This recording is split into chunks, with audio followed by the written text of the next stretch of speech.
একটা problem face করলাম যে চ্যাট জিপিটির সাথে কথোপকথনের পরে বেশ কিছু ইনফরমেশন ওর কাছ থেকে নিলাম, কিন্তু কথা হচ্ছে যে ইনফরমেশন অনেক বেশি ছিল, যার জন্য আমি চাচ্ছিলাম যে এর একটা পিডিএফ তৈরি করার জন্য।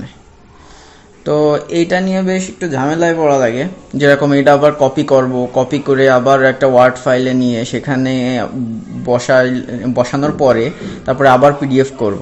তো এটা একটা আমার কাছে বেশ ঝামেলাই লাগে। তো এখন দেখি যে এখান থেকে তো আমি একটা সিস্টেম আমি দেখলাম, যে ভাবলাম আপনাদেরকে শেয়ার করি। যে তাহলে এখান থেকে দেখতে পাচ্ছেন যে পিডিএফ মানে যে ডকুমেন্টগুলো আছে, বেশ অনেক ডকুমেন্টস আপনারা দেখতে পাচ্ছেন। তো এখান থেকে যেটা করব, আমার ঠিক যতটুকু লাগবে ততটুকু আমি এখান থেকে কপি করতেছি।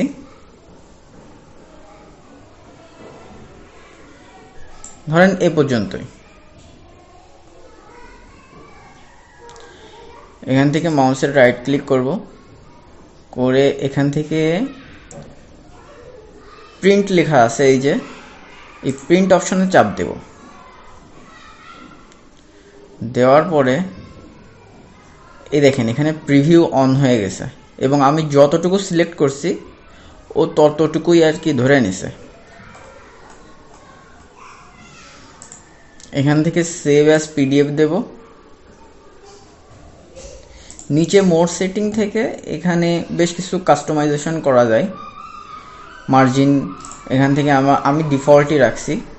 এরপরে যদি আমি এখান থেকে মিনিমাম দিই, দেখেন মার্জিন কিন্তু দুই সাইডে কমে গেছে আর কি। আমি ডিফল্টই রাখলাম।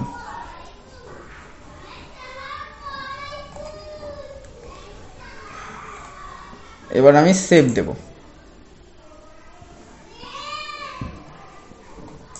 Downloads, save.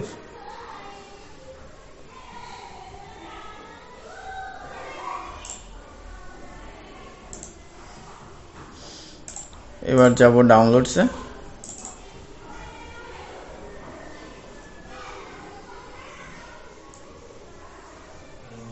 এই দেখেন এখানে কত সুন্দর পুরো ফাইলটা পিডিএফ হয়ে গেছে। সাথে আমি যে সকল প্রম্পট দিয়েছিলাম সেই প্রম্পটগুলোও আর কি চলে আসছে। এর আগে আমি জিপিটিকে বলছিলাম, মানে চ্যাট শেষে, যে আমাকে তুমি একটা পুরো ফাইল ডকুমেন্ট করে একটা পিডিএফ তৈরি করে দাও।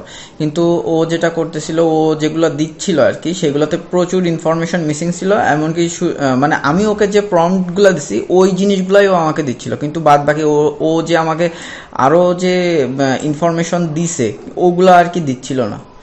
তো এই সিস্টেমটা আমার কাছে বেশ সহজ লাগছে, এবং এটা ব্যবহারের জন্য আমার অন্য কোনো থার্ড পার্টি সাইটে যে পিডিএফ করা লাগতেছে না। এখান থেকে আমি যতটুকু চাচ্ছি ততটুকুই আমি পিডিএফ করতে পারতেছি আর কি। তো এই ছিল চ্যাট জিপিটি থেকে সরাসরি কিভাবে পিডিএফ করা যায়।